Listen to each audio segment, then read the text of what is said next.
Hey, what's going on, guys? Links here, and lads, I'm back. Welcome to today's video. Alright, now I'm not going to go into a lot of detail of what's happened to me these past few days. Let's just say Black Ops 4 equals blood plus doctor appointments. And yeah, I'll just leave it at that. I'm still here. But no, really, today we're ranking it perks in Black Ops 4 Zombies from the worst to the very best perks. And remember, if you are new and you want to see more Black Ops 4 content like this, just leave a like, subscribe, and that's basically all you have to do to be a part of this channel. So without further ado, let's get into today's list. So there are 14 perks in Black Ops 4 Zombies on this list. So coming in as the worst perk in Black Ops 4 Zombies has got to be Secret Sauce. And it isn't really even a bad perk, honestly. In fact, it could be the best perk, it could be the worst as well. But basically what this perk does is, here's the description. So you receive a random perk not assigned to another slot.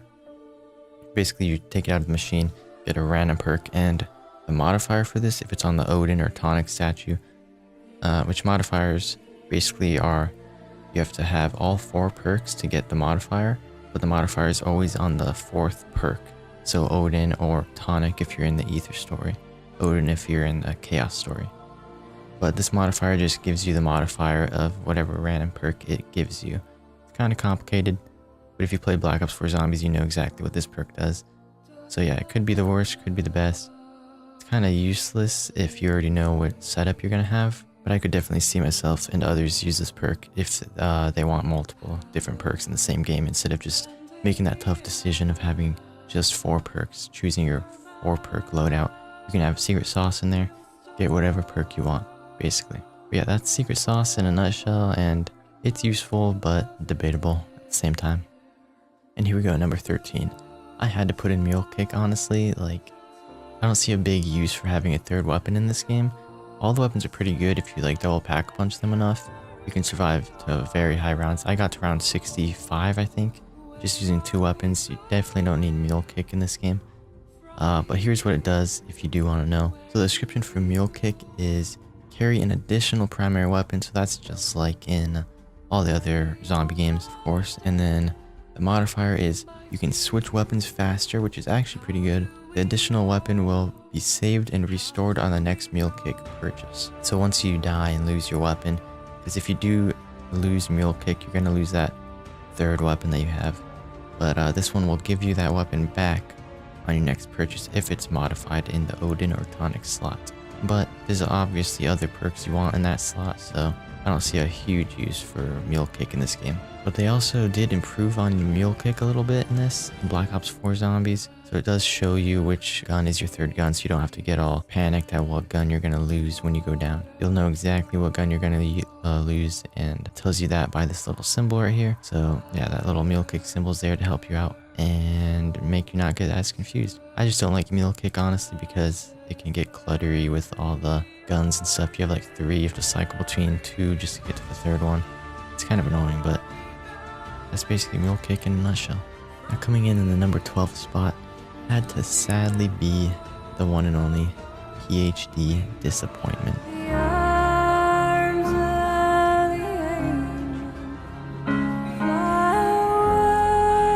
But no, really, PhD slider just isn't the best. You gotta slide around to give it a charge, and then finally it can be used just once before you have to repeat the process. Here's the actual perk description. Slide to build up a charge.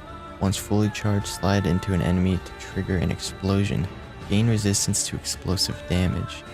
And then modified, improve slide distance. Trap immunity while sliding.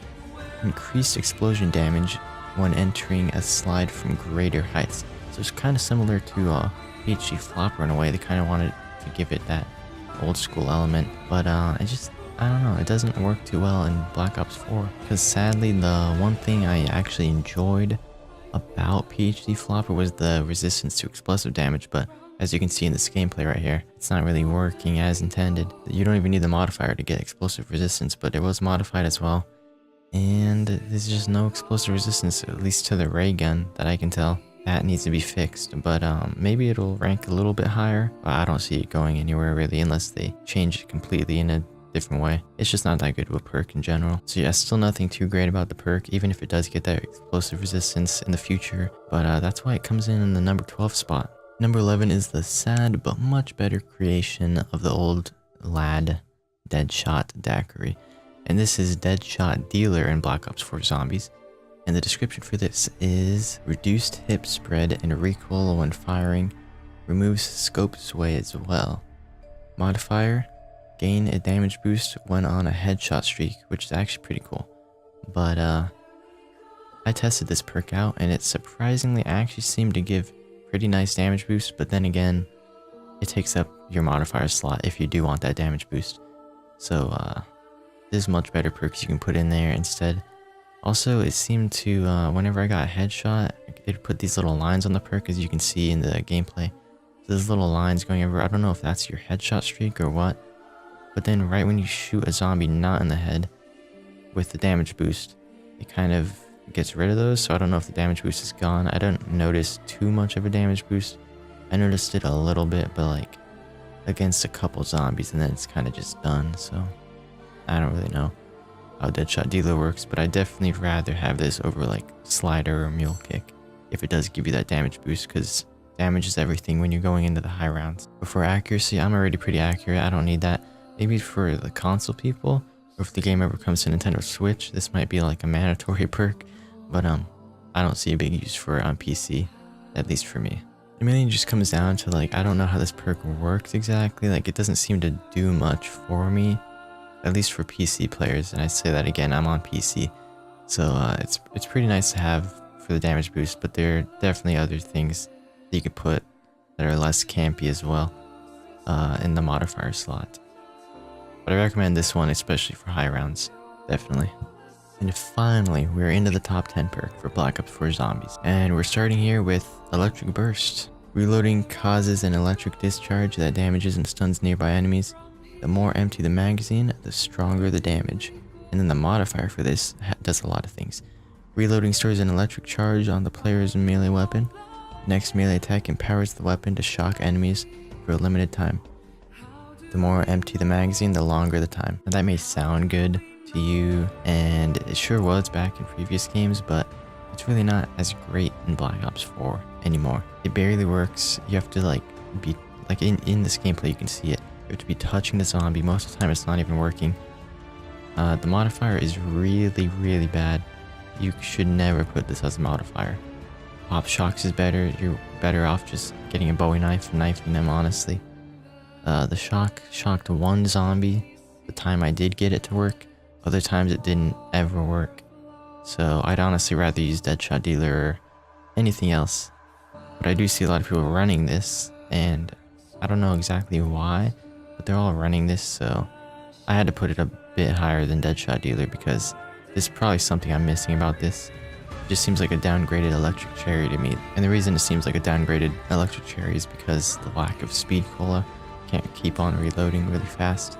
But maybe that's the reason people are running this. You can't reload that fast, so you kind of have to have this other thing to safely reload, I guess. So maybe that's why so many people are running this, but I'm definitely not going to be running this at all. Alright, now here we go. A perk I actually really enjoy using this perk. I just prestige, so I can't even like use it anymore unless I perma unlock it. But I hope this perk does get a couple of buffs in some places. And this perk is Winter's Wail, the new version basically of Widow's Wine from Black Ops 3. When hit by a melee attack, generate a frost explosion that will freeze or slow enemies nearby. Players can store 2 charges, and the modifier for this is frost explosion triggers a slowing field around the player for a limited time. Store an additional charge. Now I really think this perk shines when you have the modifier. If you don't, it's not really that good of a perk, honestly. But I do really enjoy using this perk modified. It saved me multiple times. It reminds me a bit of like standing in Origins, using the ice staff and shooting it at your foot, or at your feet, I guess. Just makes that big windstorm around you. That's basically what this does modified, which is really cool. The one thing I don't like so much about this perk is the charges. So You get hit a couple times, maybe accidentally by a dog or a tiger, and your charges are gone, and you have to wait like a year for them to recharge. So that's one part I don't like. I wish it refilled like in Black Ops 3. Whenever you get a max ammo, you get your Widow's Wine back. Yeah, that's the one thing I think they should change about this perk to make it a bit stronger, because I don't see people using it just for that very reason, and myself included. Just don't like that one part about this perk. Everything else is really cool, and it saves you a lot. Pretty annoying when you get hit and you lose a charge and you have to wait for it to come back, but it's really nice to have in general, so I do recommend this perk. Now this next perk has a bit of a disappointing modifier similar to other perks. Basically it makes you do more damage to boss zombies, which I really don't like. There's an attachment for that, it's called FMJ. I don't know why they made that a perk modifier as well. Never run this perk with the modifier. It's really stupid, but this perk is Death Perception, and here's what it does. So you can see nearby enemies through walls, receive screen indicators when enemies approach the player from off screen. But the modifier is really stupid. Deal increased damage to special enemy weak points. And I really enjoy this perk actually, especially on Voyage of Despair, since it's a lot of like tight quarters and you're going to be turning in a lot and the zombies like around every single corner. But the modifier is just super stupid, honestly. Like, why modify this when you could just use FMJ and then have a different perk with a much better modifier like Winter's Wail, Quick Revive, anything like that. The perk in general is really nice to have, but the modifier just doesn't, it's not that good.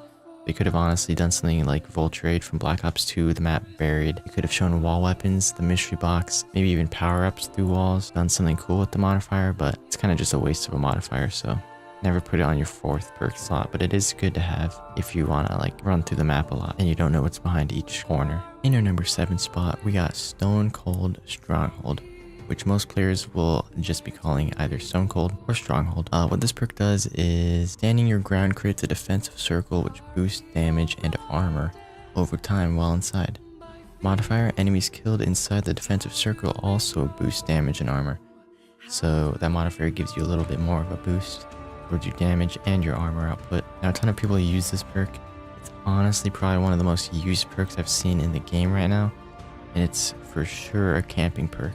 Like, you can't use this while moving around, you have to be camping. So you stand and hold your ground and it creates a ring which gives you more damage and more health.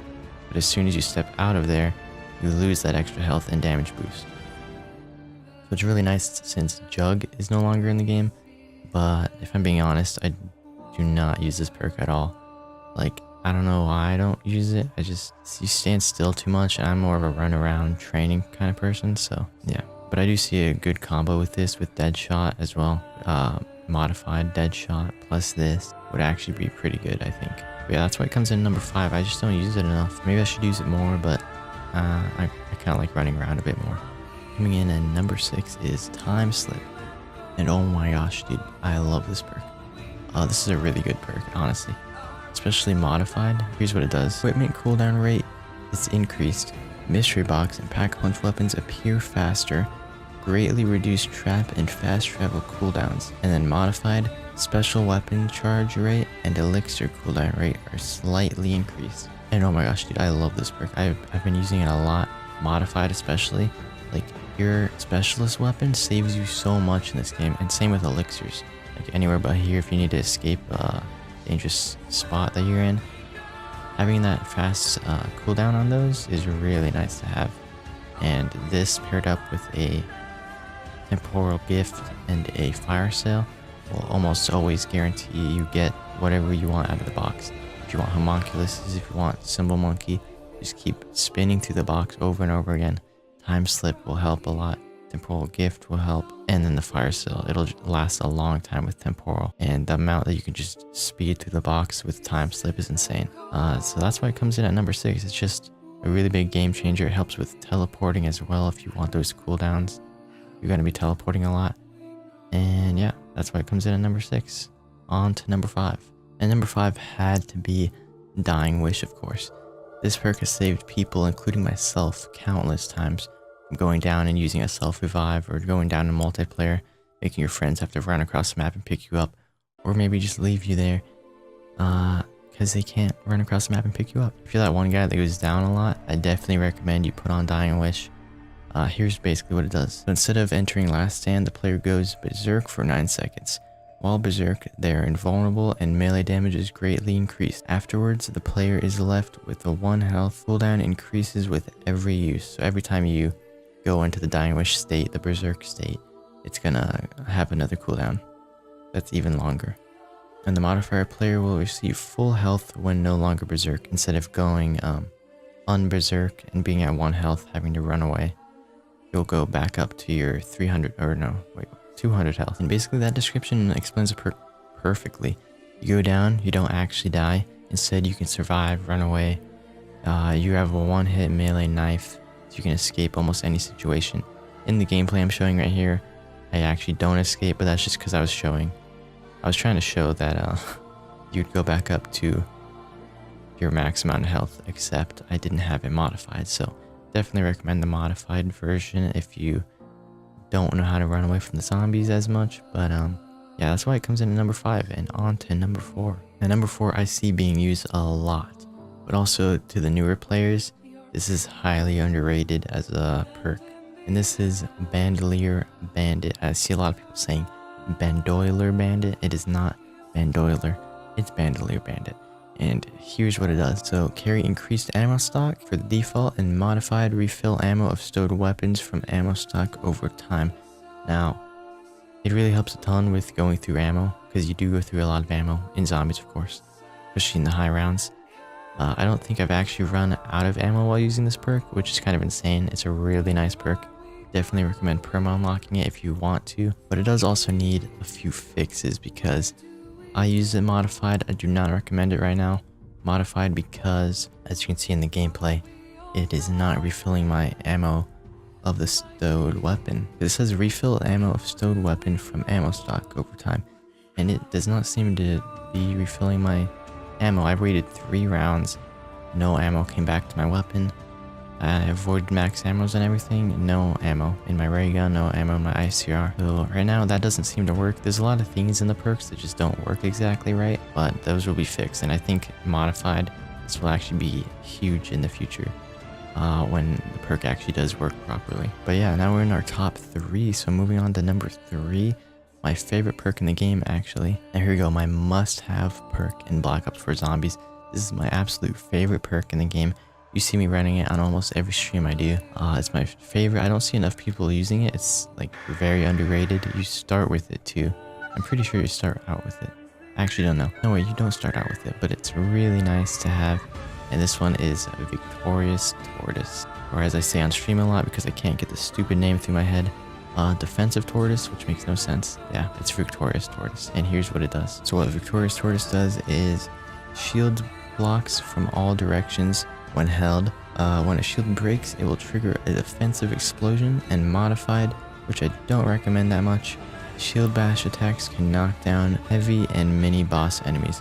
So I think heavy as in maybe even the Blight Father. I haven't tested it on that, but if it knocks over the Blight Father, that'd be really cool. But just the normal base perk is so overpowered and so good, especially with Licensed Contractor, because Carpenters now, if you didn't know, in Black Ops 4, they give you full shield back, so you get your full shield back. And basically you take out your shield. If you're ever in a situation you're getting hit and about to die, you just take out your shield, blocks in a 360-degree angle, so you're invulnerable with your shield out. You still regen health. If you have quick revive, you regen even faster. So you're invulnerable, and then as soon as your shield breaks, it explodes, killing everything around you. Then all you have to do to become invincible again is grab another shield for like $1,000 or something. So it's really nice to have. Definitely my favorite perk in the game right now. I do see it getting nerfed sometime soon probably, because it is extremely overpowered, but that's why it's number 3. It's actually my number 1 basically, but for the whole community I'm gonna say it's number 3. And moving on to number 2. Number 2 is of course Stamina Up. It couldn't be number 1. I do see a lot of people using it, but it can't be number 1 because there is a better perk than this that I see almost everyone running. I don't see many games of people without this one perk. So Stamina Up increases movement speed and sprint speed. Stamina regenerates faster as well. Modified, you get unlimited full sprint, and the player can fire weapons while sprinting, which is really nice. It's kind of like gung-ho if you've ever played multiplayer. Guessing you have, or else you just bought the game for zombies. Yeah, you basically run like supersonic speed around the entire map, and it's really good. Modified or not, it's really nice to have. I see a lot of people modifying it just because unlimited sprint, you never run out of stamina. You could just keep on running. You'll need it if you want to like run across the map really fast, if you want to go revive a teammate. If you're not using that one elixir that teleports you to a teammate, definitely recommend stamina because you can just run through the entire map and go revive your teammates. So it's really good if you want to be like a team player, but also just really good for training, and the maps are all really big, so you're going to need this perk in general. It's really nice to have, and that's why it comes in as number 2. On to the final perk, the best perk in the game. If you didn't know already, which you probably did, it is Quick Revive. And here's what it does. So Quick Revive, shorter delay before regenerating health, which is extremely overpowered. Increased regeneration rate, revive players faster as well. Modified, you gain a movement speed boost after regenerating starts. Reviving grants both players full health and a movement speed boost as well. So basically you get hit, you start regenerating your health a little bit, you go even faster than stamina up speed, and if you have them both paired up, you go insanely fast. Like, you're probably gonna die of how fast you're going because you're gonna run into a crowd of zombies without knowing it. This perk is extremely good. Modified, it's even better. Definitely recommended modified. I think I'm gonna be using this perk a lot more modified after I saw that you can take a couple more hits per couple seconds when it's modified, because you just regenerate so fast and you can run a lot faster. This is like a must-have perk, actually a must-have perk. It is so good. And then plus, if playing with any friends at all, also a great perk to have just for that. Just being a team player, being a medic, getting your team up. And yeah, this perk's good solo or not. They kept it really nice. They upgraded it from what it once was in the old games. And I definitely recommend this perk over everything else. Like, you have to have this perk in your loadout. It's really nice to have. Alright, so that's basically it for the list. Did you enjoy this video style? Let me know below. Subscribe, leave a comment of your top perks or your worst perks if you want to do that. Just an entire list if you want. Yeah, just subscribe, leave a like if you enjoyed, and I'll see you guys in the next stream or video very soon.